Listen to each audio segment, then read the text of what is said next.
Okay, सन् 2020 मा सबैभन्दा बढी हाइप क्रिएट गर्न सफल स्मार्टफोन भनेको नै OnePlus Nord हो। OnePlus Nord को बजारमा यति धेरै चर्चा भयो कि OnePlus ले विज्ञापनमा सुक्क खर्च गर्नु परेन।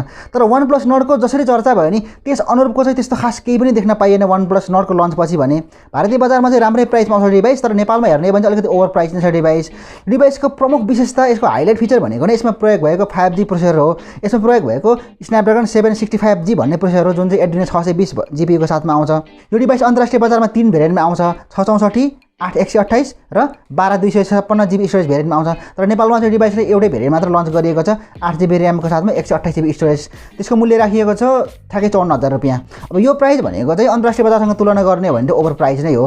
यो डिभाइस भनेको अन्डर 50K आउनुपर्ने हो कि अन्डर 50K आएको भए चाहिँ एकदमै कमाल नै हुने हो।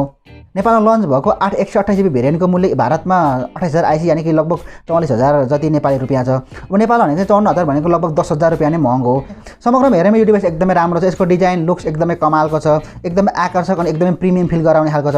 यो डिभाइसले हातमा लिँदाखेरि पनि एकदमै प्रिमियमनेसको फिल हुन्छ। भलै यो डिभाइसको फ्रेम प्लास्टिकले बनेको छ, तर हेर्दाखेरि मेटल जस्तो देखिन्छ। ग्लास ब्याक दिएको छ जसमा चाहिँ करिङ ग्रेडेड ग्लास 5 प्रयोग गरेको छ।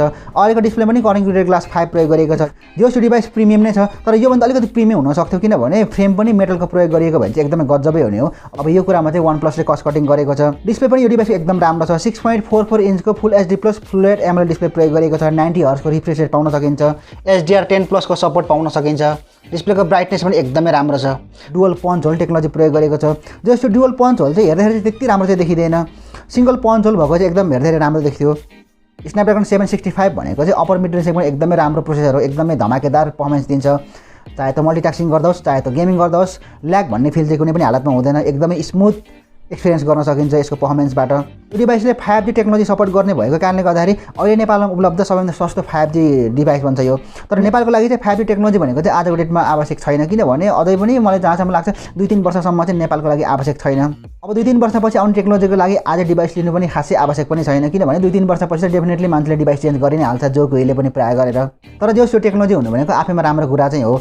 यो डिभाइसको ब्याट्री हेर्ने भने ब्याट्री पनि ठिकै छ। 41 से 15 mAh को ब्याट्री प्रयोग गरेको छ, जसको इन्टरनेस राम्रै पाउन सकिन्छ। जोस 1 दिनसम्मको ब्याट्री ब्याकअप पाउन सकिन्छ। चार्जिङ टेक्नोलोजी पनि राम्रो नै हो, 30 वाटको फास्ट चार्जिङ सपोर्ट पाउन सकिन्छ।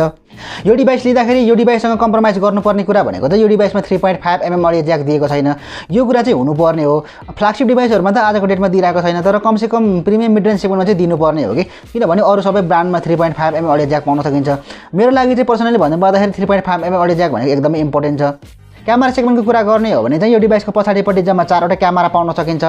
48 मेगापिक्सलको मुख्य सेन्सर रहेको छ अपर्चर f1.8 को साथमा, र मुख्य कुरा OIS को सपोर्ट पाउन सकिन्छ। यो प्राइस सेगमेन्टमा OIS हुने भनेको चाहिँ राम्रो नै हो, किनभने अरू डिभाइसहरुले हेर्ने हो भने चाहिँ OIS को सपोर्ट पाउन सकिदैन।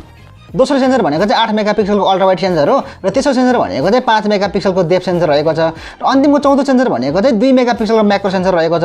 यो डिभाइसमा टेलिफोटो सेन्सर प्रयोग गरेको भए चाहिँ एकदमै कमाल नै हुने हो। फ्रन्ट क्यामेराको कुरा गर्ने हो भने फ्रन्ट क्यामेरामा 32 + 8 मेगापिक्सलको दुईवटा सेन्सर प्रयोग गरिएको छ। 32 मेगापिक्सलको चाहिँ मुख्य सेन्सर हो भने चाहिँ 8 मेगापिक्सल चाहिँ अल्ट्रा वाइड सेन्सर हो, जसबाट तपाईले 4K 60 FPS सम्मको भिडियो रेकर्डिङ गर्न सक्नुहुन्छ। यो कुरा चाहिँ एकदम राम्रो भन्छ कि विशेष गरी अब सेल्फी लभरहरुको लागि चाहिँ एकदम राम्रो छ डिभाइस। र अनिको कुरा भनेको चाहिँ अब भ्लगिङ गर्नेहरुको लागि पनि यो डिभाइस एकदम राम्रो हुन्छ कि। यो डिभाइसको प्रतिस्पर्धा हुने भने Samsung Galaxy A71 र Mi Note 10 Lite सँग हो, जुन चाहिँ यो डिभाइस भन्दा 4,000 रुपैयाँ सस्तो पनि छ। अनि यो डिभाइसमा तपाईले 5,000 रुपैयाँ थप्नु भयो भने Samsung Galaxy Note 10 Lite पनि पाउन सक्नुहुन्छ, जुन चाहिँ एकदमै कमालको डिभाइस हो। एकदमै राम्रो डिस्प्ले, एकदमै राम्रो क्यामेरा, एकदमै राम्रो पर्फर्मेन्स दिने डिभाइस रहेको छ। अझ अर्को कुरा भनेको त्यसमा S Pen को मजा पनि लिन सकिन्छ।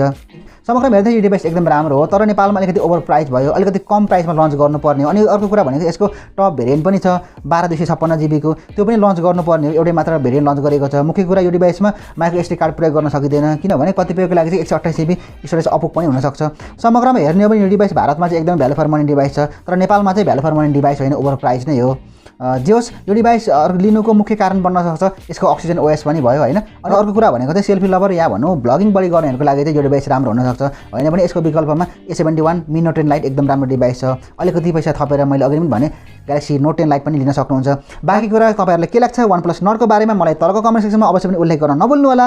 यदि यो भिडियोसँग इन्जोय गर्नुभएको छ भने यो भिडियो लाइक शेयर गर्न पनि नभुल्नु होला। यहाँहरुको मनमा कुनै पनि जिज्ञासा सल्लाह सुझाव भए त्यो पनि अवश्य लेख्नु होला। आगामी भिडियोले मिस गर्न चाहनुहुन्न भने Gadget संसार YouTube च्यानललाई सब्स्क्राइब गर्नुसँगै आउने घण्टीमा पनि दबाउन नबिर्सिनु होला। प्रदीप जागरण फेसबुक पेजलाई लाइक अथवा फलो गर्न नभुल्नु होला। हस्त अहिले यस भिडियोमा यति नै। मेरो नाम प्रदीप, हामीले चाहिँ अर्को नयाँ एक्साइटिङ भिडियोमा